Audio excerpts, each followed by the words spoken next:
দাঁড়াও না, কাজ আছে।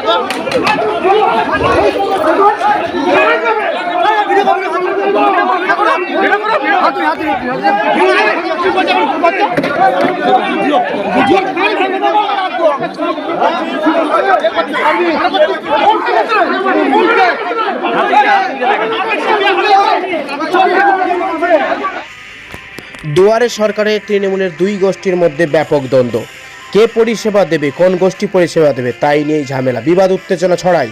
পরিস্থিতি নিয়ন্ত্রণে আনতে হুগলি গ্রামীণ পুলিশের অতিরিক্ত পুলিশ সুপারের নেতৃত্বে বিশাল পুলিশ বাহিনী ঘটনাস্থলে আসেন। ঘটনা নাইটা মালপাহাড়পুর গ্রাম পঞ্চায়েতের উপপ্রধানের দেহরক্ষী বন্দুক বার করেছে বলে অভিযোগ। কোনো রাজনৈতিক দলের নেতাকর্মীরা ক্যাম্পের ভিতরে প্রবেশ করতে পারবে না, জারি পুলিশের। ঘটনাটি ঘটেছে তারকেশ্বরের নাইটা মালপাহাড়পুর গ্রাম পঞ্চায়েতের ক্ষুদ্ররামপুর হাই স্কুলে।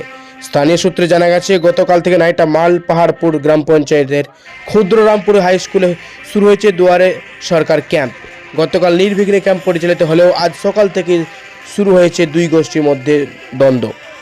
সাধারণ মানুষকে ক্যাম্প থেকে তৃণমূলের কোন গোষ্ঠী পরিষেবা দেবে, এই নিয়েই গোষ্ঠীর মধ্যে বিবাদ চরমে ওঠে। তারকেশ্বরের বিধায়ক রামেন্দ্র সিংহ রায় ও নাইটা মালপাহাড়পুর পঞ্চায়েতের উপপ্রধান শেখ মনিরুল। গোষ্ঠীর যে বিবাদ এর আগেও দেখা গেছে, দুই পক্ষের মধ্যে লাঠালাঠি হয় বলে ক্যাম্পে আসা সাধারণ মানুষজন বলেন। তখনই উপপ্রধানের দেহরক্ষী বন্দুক বার করে দুয়ারে সরকারের ক্যাম্পে গন্ডগোল হচ্ছে। এই খবর পেয়ে ঘটনাস্থলে আসেন অতিরিক্ত পুলিশ সুপার সিআই তারকেশ্বর ও বিশাল পুলিশ বাহিনী। হুগলি গ্রামীণ পুলিশের অতিরিক্ত সুপার কৃষ্ণ রায় জানান, একটা ঝামেলা হয়েছিল, নিজেদের মধ্যে পরিস্থিতি নিয়ন্ত্রণে আনা হয়েছে। তবে ক্যাম্পের মধ্যে রাজনৈতিক কোনো নেতা কর্মীকে প্রবেশে নিষেধাজ্ঞা জারি করা হয়েছে।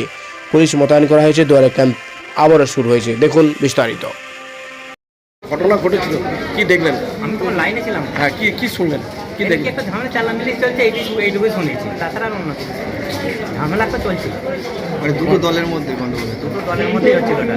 দুটো দলের মধ্যে কি একই দলের লোক, দুটো আর কি এরকম ভাবে একটা চলছিল, যেটা শুনতে পেলে। বন্দুক টন্দুক ছিল?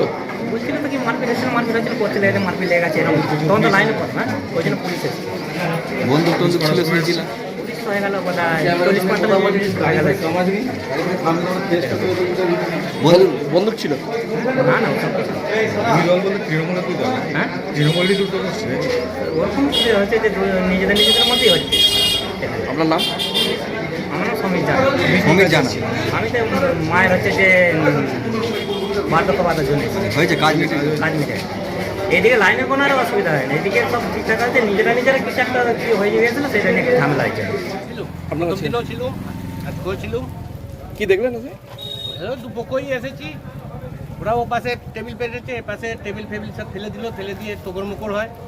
তোকড়মোকড় হতে হতে গার্ডটা পিস্তল বার করে ফেললো, গালাগালি খিস্তি। পিস্তল বার করে ফেললেন? কে পিস্তলটা বার করলো? ওই যে আপনাদের সঙ্গে যে গার্ডটা থাকে, আচ্ছা, ওই সিসি ক্যামেরা ধরা পড়ে যাবে। যাই হোক, এই পর্যন্ত তারপর পুলিশ এলো আসতে, দুপক্ষকে জয়েন্ট ভিডিও এলো, এসে বললো সরকারি প্রতিনিধি দিয়ে খেলাপ হবে, সব যে যার বাড়িয়ে চলে যাবে। সবাই বেরিয়ে চলে গেল। কি নাম আপনার? আর তরুণ মাঝি। তরুণ মাঝি।